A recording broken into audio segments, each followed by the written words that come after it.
My name's Donna. I'm just here to gather some information on this. My name's Harley.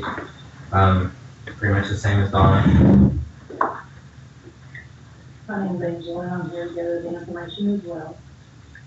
My name's Lily, and I'm here to give information also. My name's Todd Wilson. I'm the principal of the ATC and just here to see what this program's about. My name's Heather. I'm a registered nurse. I'm the health science instructor at the ATC. Just also here to see, hopefully we can feed some students into, they can take some classes and get their CMA while they're still in high school. And I'm Bruce Manley. I am the campus director here at the Winchester-Clark County campus. And if everyone has all the handouts, we have an agenda. Did everybody sign in? And so we've done our welcome and introductions. Let me tell you a little bit about our medical assisting program here at the Winchester-Clark County campus. Clark Regional Medical Center was a huge part in getting it started here. They approached us and said they are in need of medical assistance, and I'm going to have Christina talk a little bit about, you know, what the demand is as far as trying to find employees. And they reached out to us and said we would like to partner with you, and we were just getting ready to ramp up the medical assisting program in Lexington, so it was a really good time. We brought the program here and we started in spring of 2016. So spring of 2019 will be our 4th cohort that we're admitting students for. So it's a really great program. You can get the full 2-year medical assisting associate's degree here at the Winchester campus. So you don't have to go anywhere else to get it. You can complete the full program here. And then you sit for the state test, and hopefully if you pass that, which everybody will hopefully, you'll be a certified medical assistant. So that's a little brief introduction about how we got started here. We are trying to partner more and more with the hospital. The hospital's been a great partner, but they came to us with a little unique offer that I think really makes this program succeed, and that's the work and learn scholarships that they offer. And not everyone is offering the scholarships that they are. So what I'm going to do is I'm going to turn it over to Christina, and she's going to come up here and talk a little bit more about how the scholarships work, what the advantages are, and how to apply to it. So Christina? One of the reasons why we approached BCTC to do this program was we have gotten a lot of CMAs who are coming out of 16-week programs in Lexington technical colleges that weren't prepared for the workforce. We would have to bring them in. We'd have to teach them how to do blood pressures, phlebotomy, pretty much the whole gamut of medical assisting, and they just weren't, their skill level was not to the standards where we would have wanted them to be. So we approached BCTC and with this ideal of the work, learning on the job as you're going to school. So kind of the way the program works is that you get paid for 40 hours a week.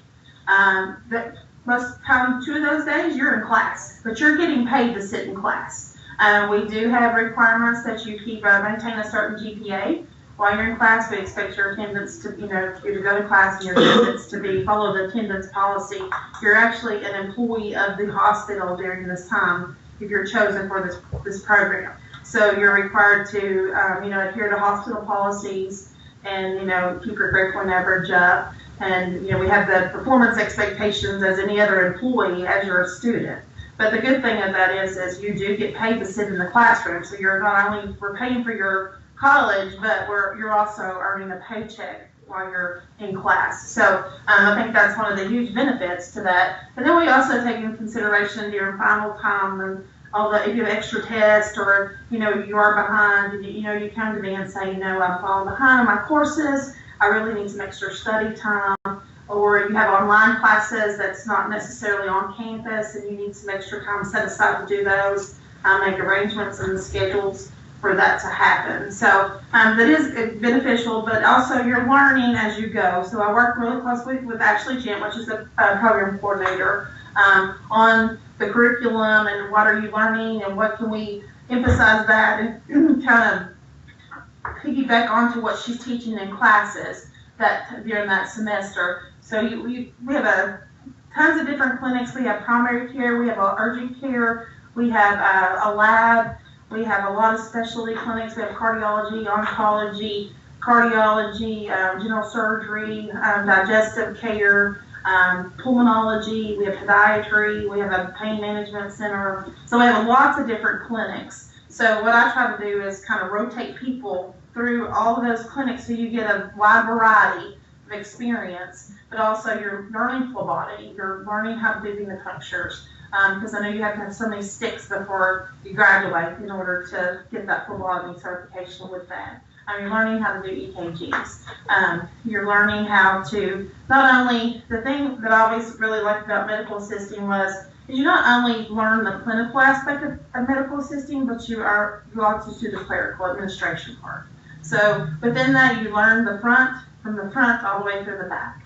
So it gives you a big broad spectrum of experience through that. So it is, but you can do a lot of things with that. Even after you get your CMA, you can still go back and, get your RN. You can, continue to grow in your career from that. A lot of times it's a good starting point.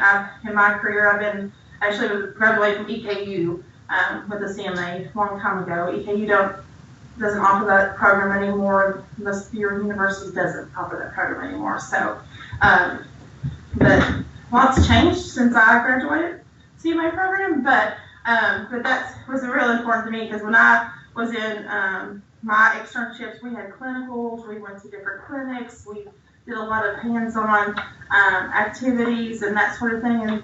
And a lot of these technical colleges just didn't do that. They were in classroom only. I've had students come out and said their blood pressures weren't right. And I would say, well, how did you pass your blood pressure? And they're like, oh, we checked each other off. So I had students checking off students. So if neither one of them knew how to take a blood pressure, they were, out of whack. Or they would say, well, we've been told that everybody uses electronic pumps. I don't use any electronic pumps in any of my clinics that I manage. My physicians hate them, they don't like them, and they discourage them. So we use no electronic blood pressure pumps in any of my clinics. So hospitals do, but they also have manuals if it's wrong. So everybody needs to know how to take blood pressure. Those are just critical vitals that have to be accurate. So that was one of my probably major complaints, because it's such a huge deal for blood pressure. And then just being able to give the proper injections, proper injection sites, all of that sort of thing. So with this, you get a lot of on-the-job, hands-on training.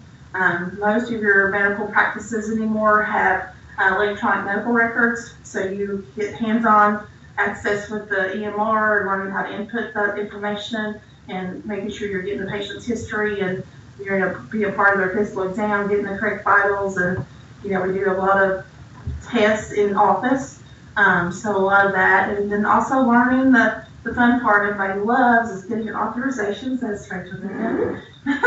But getting prior authorizations, because the insurance companies now everything has to be authorized. So you learn a whole gamut of responsibilities and aspects of medical assisting. A lot of it goes into play. So we are very team oriented in our organization. So it's like a big family within all of our clinics. And we have, even though you might work in a specific clinic, you can be pulled anywhere. We have off-site campuses. We have a campus in Mount Sterling. We also have a campus in Powell County. So, and then at the end, so as you're going through your course load, and in order to apply to the program, you have to complete all your prerequisites. So you must have everything completed in order you're ready to go into the medical assisting program. And so I work with Bruce and Ashley to make sure that you do qualify for the scholarship. So at that point, the jobs will be posted online here shortly. So you'll go to the Clark Regional website to career opportunities and look for that MA to CMA work school program, and you'll apply online. So then we'll start pulling those applications, and we'll start interviewing. I wrote you notes here.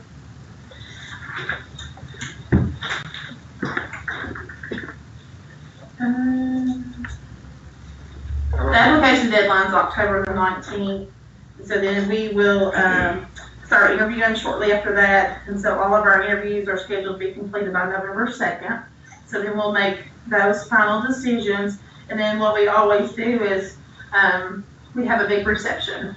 So we have the newspaper come, a lot of the city officials come, the mayor, the BCTC board, the hospital board. So we have a lot of people make a big deal out of it. We do food and that sort of thing, and you sign your little promissory note kind of thing and that sort of thing. So I'm trying to make a big deal out of that.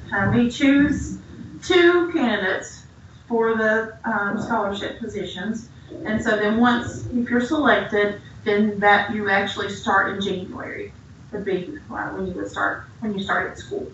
So then you go through your course load, and then in the summertime, majority of the time you're not taking, a lot of people don't take classes in the summer, so you're really working that 40-hour week, in the work field during the summertime. So then spring externship starts in October. We can't pay you class time while you're doing externship. So during that time, your hours are a little bit more than 40 hours a week. And how you take into consideration your external hours versus your working hours. Because to remain a full-time employee, you have to work 32 hours a week. So during that 6-week time, you do work a little bit more. There's, our urgent care opens at 8 at night, and then they're open on Saturdays and Sundays. So usually what we do is, you'll work a night a week and then either Saturday or Sunday. So during that time, it does get a little hectic. But then most of the time, all the candidates in the past have sat for the CMA exam in December. So we do give you some time off to study for that exam before you take that exam. As far as your salary goes, there is a starting rate of pay. We've had some people, this is Rachel Holbrook, she was in our first cohort.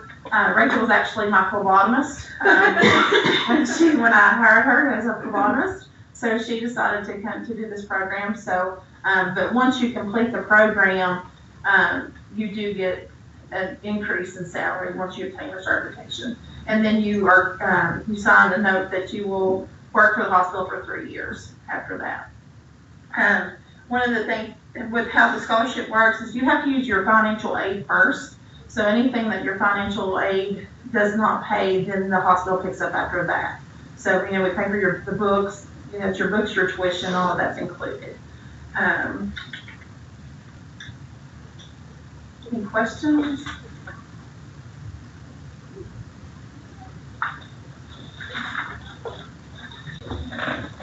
Rachel, do you want to talk a little bit about your... I'm sitting here thinking that because I never do this to me. She was talking about the last few weeks of the semester right before you graduate. Stand up next to Christine so everybody can The last few months of, like right before you graduate, she was talking about how hectic it gets. It does get hectic, but it is short-lived. So you may think that your hours are wild and never will end, but it does end, and it is very beneficial. It's paid off immensely. And Bruce can vouch of how many times I've contacted him about getting my bachelor's. I don't know if Christina knows. She probably talked to Donna about it, but I want to move on up at my bachelor's now. So if I hadn't had this stepping stone, I couldn't have done that. So it's very much worth everything that you go through. Ashley and Bruce, Christina, some of you already know. Can ask any of us anytime, and everybody's always there for questions and answers.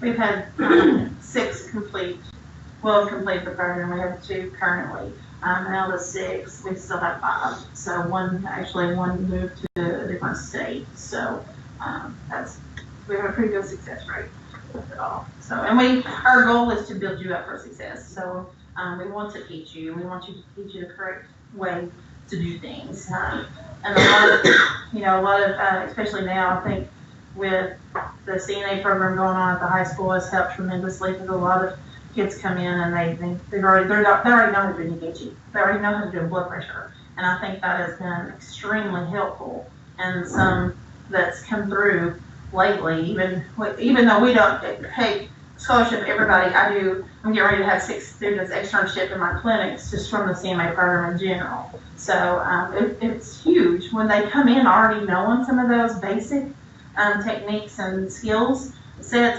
that you don't have to spend so much time teaching them how to take a blood pressure or how to take a temperature or how to count a pulse or that sort of thing. So they're kind of digging straight on in on other things that they have not learned or that they need to practice what they've learned. You can read it in a book, but you got to have that hands-on to be able to do it. And we have a we check off skills and that sort of thing. And like I said, the big thing with this is you truly are an employee. So we do a 30-day review, we do a 60-day review, we do a 90-day review. We do everything that we do with any other employee, whether they were in school or not. So you're not really different from them, other than we're paying you to sit in the classroom to obtain your certification. In each office that you work in, I know I don't know where you're putting everybody now, but each office, the setup is the same, but there's different people teaching you stuff, different ways of doing things, so everybody has their own little knack of how they get through the day being a CMA. And I think that was very helpful, because you worked with one person over here, and then the next week you went somewhere else, you learned how they done their skills. So that was one of my best features of it, I think, is because you learned how everybody is seasoned, how everybody does it. I think that's a really, really good option for this setup here. Whereas you would have went to a different type of facility, you would have been just taught by one person and that's it. This, you get a broad range of everybody's teachings, plus the bookwork. And we've also, they've been a support for bookwork. I mean, if you have a test or you have an assignment that you need help with, I mean, we've had students bring it in and say, hey, can you help me with this? Will you help me study for my test? Will you, so I think it's been big on that, just having that extra support system outside of your student groups to help you with people that's been through it. So, especially, with 6 of or 5 of them still that's graduated from this program, that's a great resource for future students and employees of ours, that they have that support system to go to and say, how did you do this? Can you give me some pointers on how you made it through here, or suggestions on how I can do things better, and just having that extra support to help you out, and you to knowing they've been there and done that and they've all survived, so you will too. Any questions for Rachel? You're being very quiet.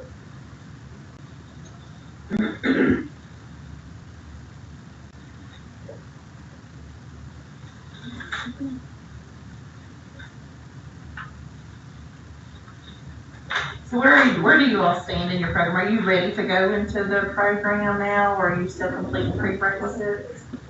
I don't even go here yet. So Oh, okay. I'm just kind of here Okay. And it's also something, if you don't go here yet and you're just looking for somewhere to go, it is an opportunity to learn what you can work towards if it's something that you're interested in. I think I'm still completing.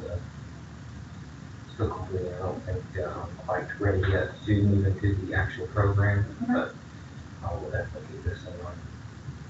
And we do this every year. We have no intentions of stopping this program, so this is something we plan to continue to do. Are you ready to start?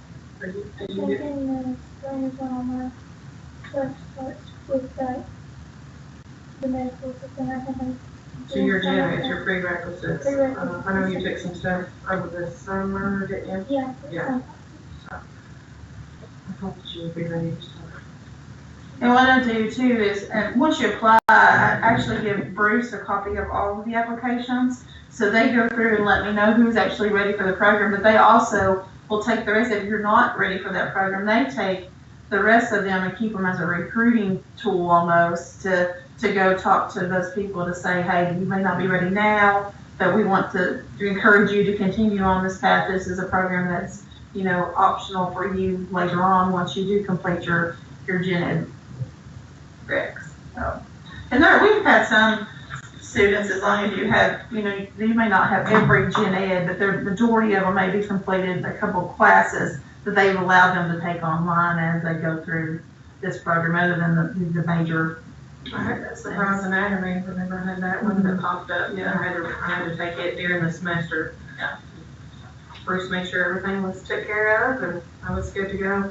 You saying, that you had, actually started courses here, coming from my history, I've been to several different facilities for education. I didn't come into this being right out of high school, so, just opening your eyes to Bruce and his crew here, they're just, I can't speak highly enough of the small classroom sizes. Bruce is an email away or a phone call away. All of them are very, very upfront and homely to come here. I mean, everything is right at your hands. They help you with your books and tuition. Everything is right here, central to you. So it's very, very, very good. And I also have one of my LPNs that actually teaches on Mondays here at CMA in the summer courses. So.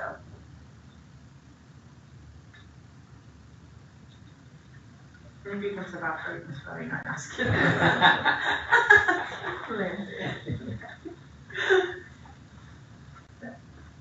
Yeah, the biggest thing is just, you know, trying to make sure that everyone gets the proper education and learns the correct, you know, techniques, and because you're dealing with patients' lives, for people's lives. So it's so important, as you would want your family member taken care of, you know, to learn to do it right.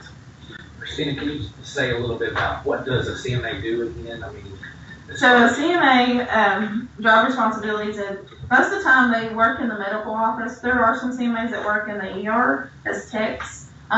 So they basically, you know, do a gamut of things. They can check in patients, they room patients, get their vitals, they give injections. You actually can get a IV certification.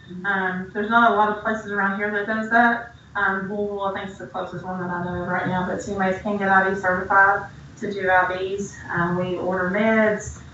You work under the supervision of a provider. So we have MDs, we have nurse practitioners, we have physician assistants. So we have a lot of different providers that you work under. So once they give you an order, you go carry it out. So you can do EKGs, you can do pulmonary function tests, irrigations, phlebotomy. All those things. I like to laugh and say we can do everything an RN can do, but push next to IVs. That's pretty much how I summarize it. Am I missing anything there? You just have to have the order from the provider. And what's the working hours like? What shifts? So the working hours, and that's why a lot of people like the office hours, other than if you work urgent care is a different beast of its own. But majority of the time, all your offices are 8 to 5. Now that doesn't necessarily mean you walk out the door at 5 o'clock. At 5 o'clock, you have to call patients back. So you're calling back with lab results. You're calling back. They called in and asking questions. So we do have like a couple offices. We have CMAs that triage patients. So they call in, they triage, try to figure out if they need to go on the schedule. Do they need the medication refill? If they need a medication refill, we have protocol set that some of them can refill meds, if it's the maintenance med, that sort of thing. So we have that, but then also, but most of the time at 5 o'clock, you're calling those patients back. You're calling them, your doctors are sending you messages, call this patient back and tell them ABC. Or, you know, they want somebody in, or you're calling to get a prior authorization on a procedure that's been scheduled, that sort of thing. So we try to get everybody out by 6 is our goal. So, but our working hours in our offices start at 8 in the morning. So we have different shifts. I have the employees that come in at 7:30. They come in, they also do a lot of quality, we have a lot of quality work actually. Because you're running controls on all your tests that have to be done every day. You're taking temperatures in your refrigerators. You're making sure your rooms are ready for the day. They're stocked with everything you need in them. It drives me insane to get in a room and not have a supply. I hate running out with the patient not having a supply. So they all get nervous. Like this afternoon, I'm actually working in urgent care, so they're stocking rooms this morning to make sure they're all stocked. With that, and then you are with our urgent care. We are open Monday through Friday 8 to 8, and then Saturday and Sundays from 9 to 5. So we come in. I always have that early person a half an hour earlier to have everything ready, make sure the lobby's clean, everything's ready to go. So.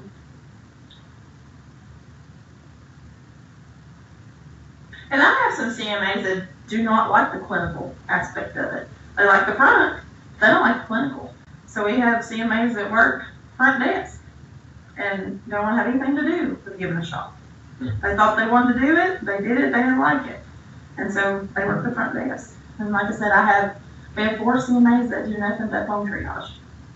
And that's what they do all day long. They sit and answer the phone.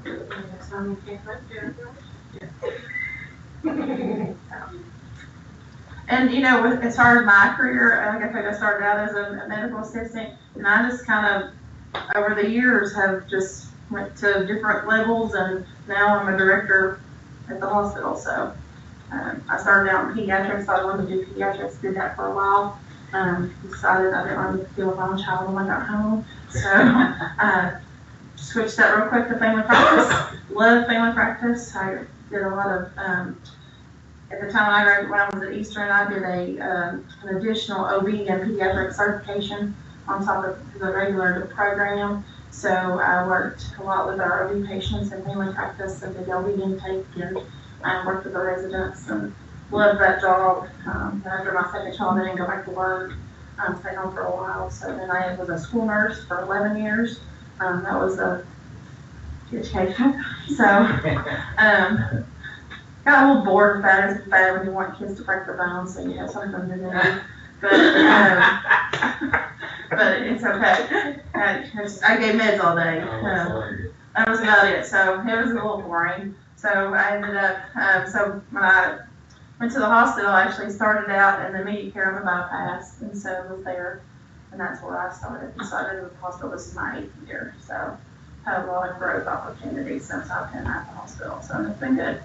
And I enjoyed it.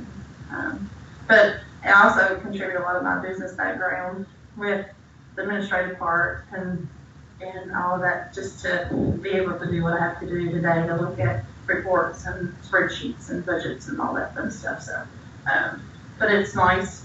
But still, I still will jump in. If it's busy, if I'm short-staffed, I'm working the front desk, I'm working the back, or do whatever I need to do. So. Because I like to keep my skills up too, so I don't want to lose my skills either.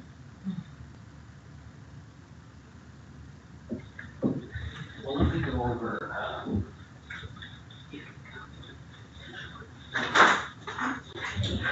so you should have this program planning sheet right here. Now, you said you are not a current student right now, so you're just interested. You're a current student working on your prereqs, and you're a current student working on your prereqs and everything, correct? So, since this is an associate applied science degree, that means that it does take 60 credit hours or 4 semesters to get through the program. And your first semester and your second semester on this program plan sheet are all the prereqs basically to get started. So you're taking your math, your English, your biology, the human anatomy and physiology. You're taking a social science, computer credit. So you got to get all that out of the way. And then when you get ready to get into your 3rd semester and 4th semester, that's when we start offering the 3rd semester will be the spring semester here at Winchester, and then the 4th semester is the fall semester. So this upcoming spring 2019 semester will be offering the MAI 120, 140, 150, and the 270. If you look on your agenda, you'll see the green table below. Those are the courses that we're offering this spring and the dates and times of those courses in the medical assisting program. So I don't think are you going to be ready? Any of you going to be ready to start taking these courses? You said you still got more prereqs to work on? Yeah. Okay. Yeah. So if you're not ready to jump into the MAI 120, 140, 150, and 170 for this spring, they are offered every spring, so you have to wait until the next spring. However, we do have our medical assisting program at our Leestown campus, and this program is kind of alternate to our Leestown program, which means you could jump in these at Leestown in the fall. So you could finish up your prereqs in the spring here, and then when you're ready to start the medical assisting program, you're ready to jump in that at Leestown in the fall. There's only one downfall of that. Clark Regional is partnering with our campus for our program. So the students, if they want to take advantage of the Clark Regional Scholarship School to Work program, have to be enrolled here in our program to be able to do that. For you, we would need, and we'll talk to you a little bit more afterwards, but the application deadline is December 1st, so put in your application, start your financial aid process. The earlier you can get started on that, the better. When's the deadline for the batch?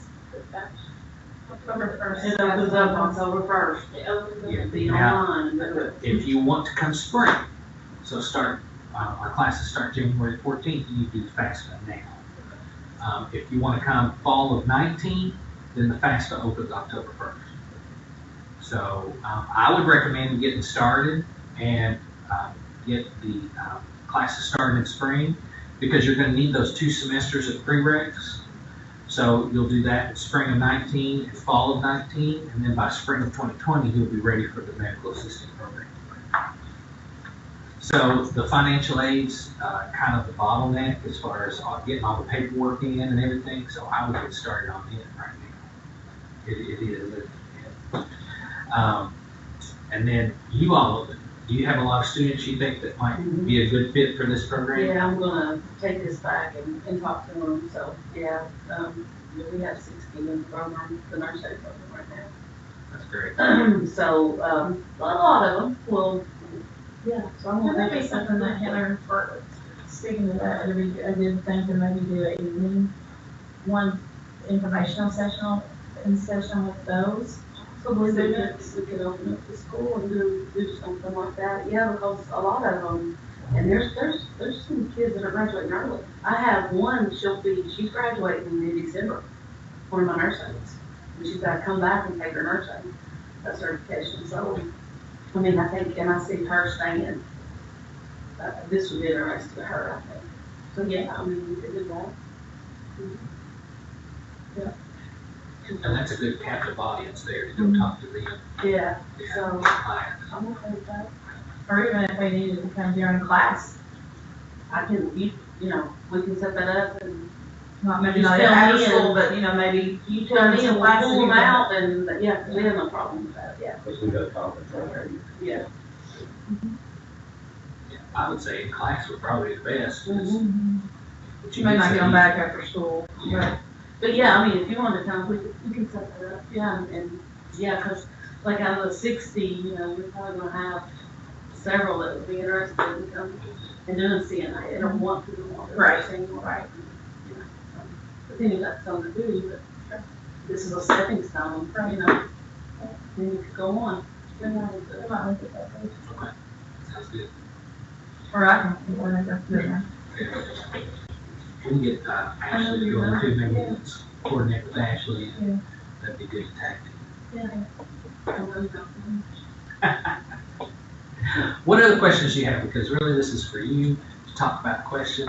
It sounds like there's really not anybody ready to take these classes in the spring here today. A lot of people contacted me and said they couldn't make it, so that's why we're recording this. But the main point is that in order to work at the hospital, you do have to apply. on the hospital's website to do that. And those applications are gonna be open August 1st, or October 1st. So we'll get that word out. Questions, feedback? Was this good? Yeah, I like it. Information? Very informational. Good. You can spread the word with your friends and everything too, right? Absolutely. You just said. All right, good. Well, we've still got a lot of snacks left over here. I'm going to end the videos.